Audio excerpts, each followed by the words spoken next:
विश्व प्रसिद्ध अजमेर शरीफ दरगाह में मोहर्रम की तैयारियां हो गई शुरू। शहीद करबला हजरत इमाम हुसैन की याद में चौकी धुलाई की रस्म अकीदत और एहतराम के साथ की गई अदा। असर की नमाज के बाद इमाम हुसैन की चौकी का जुलूस निकाला गया, जिसमें अकीदतमंदों ने मरसिया ख्वानी करते हुए करबला के शहीदों को खिराज ए अकीदत की पेश। खादिमों के अनुसार मोहर्रम का चांद नजर आते ही दरगाह में कवालियों का दौर थम जाएगा और मोहर्रम के रसूमात हो जाएंगे शुरू। अजमेर के रामगंज थाना क्षेत्र के जवाहर की नाड़ी इलाके में देर रात एक स्ट्रीट शीटर ने अपने 30 से अधिक साथियों के साथ मिलकर एक घर पर हमला कर दिया। आरोपियों ने पत्थर, लाठी, डंडों से हमला कर घर में तोड़फोड़ की तथा बाहर खड़े वाहन भी क्षतिग्रस्त कर दिए।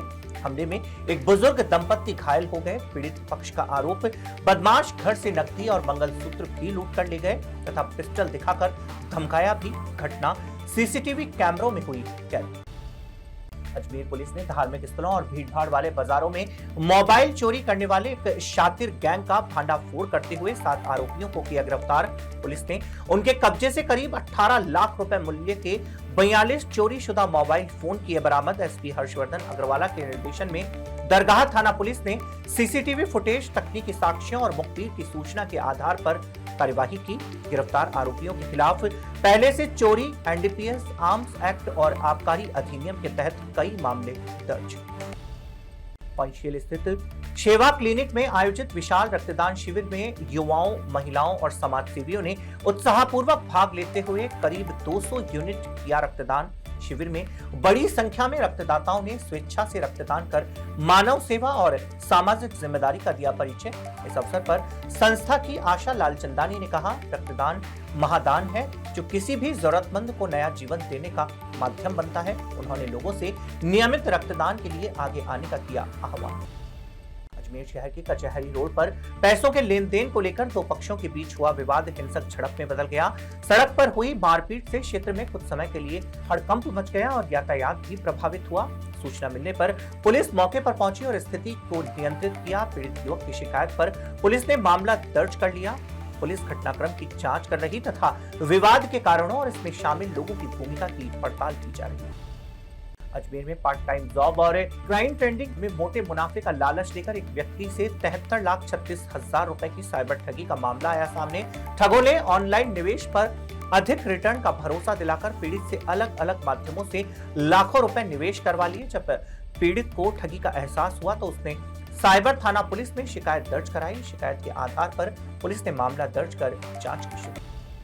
भारतीय किसान संघ राजस्थान प्रदेश महिला आयाम का 3 दिवसीय प्रदेश स्तरीय महिला प्रशिक्षण वर्ग पुष्कर स्थित अखिल भारतीय माली सेवा संस्थान में शुरू। प्रशिक्षण वर्ग में प्रदेश के विभिन्न जिलों से करीब 250 महिला पदाधिकारी ले रही भाग। प्रशिक्षण के दौरान महिलाओं को संगठन की विचारधारा, कार्यप्रणाली, जैविक कृषि, पंच परिवर्तन, आत्मरक्षा और सामाजिक दायित्वों से जुड़े विषयों पर दिया जाएगा मार्गदर्शन। अजमेर में महाराणा प्रताप की 486वीं जयंती मंगलवार को राजकीय महाविद्यालय परिसर में श्रद्धा एवं सम्मान के साथ मनाई गई। राजस्थान प्रदेश कांग्रेस कमेटी के सचिव डॉक्टर सुनील लारा के नेतृत्व में महाराणा प्रताप की प्रतिमा पर माल्यार्पण कर उन्हें श्रद्धांजलि की गई अर्पित। इस अवसर पर डॉक्टर लारा ने कहा, महाराणा प्रताप स्वाभिमान, त्याग और राष्ट्रभक्ति के थे प्रतीक। उनका संघर्ष और साहस आज भी युवाओं को राष्ट्र सेवा तथा आत्मसम्मान की देता है प्रेरणा। अजमेर के जीएलएन अस्पताल के चिकित्सकों ने 16 वर्षीय किशोरी का सफल ऑपरेशन कर उसे कॉलिस गर्दन टेढ़ी रहने की बीमारी से दिलाई राहत। यह सर्जरी मुख्यमंत्री चिरंजीवी स्वास्थ्य बीमा योजना के तहत निःशुल्क की गई, जबकि निजी अस्पतालों में इसके लिए लाखों रुपए खर्च आता है। प्लास्टिक सर्जरी विभाग के विभागाध्यक्ष डॉक्टर नेपो विद्यार्थी ने बताया, किशोरी की गर्दन स्थायी रूप से बाईं ओर मुड़ी हुई थी, जिससे उसे सिर, गर्दन और कंधे में लगातार दर्द रहता था तथा वह सामान्य रूप से दूसरी दिशा में नहीं देख पाती थी। सफल सर्जरी के बाद उसकी स्थिति में सुधार हुआ और उसे बड़ी राहत मिली।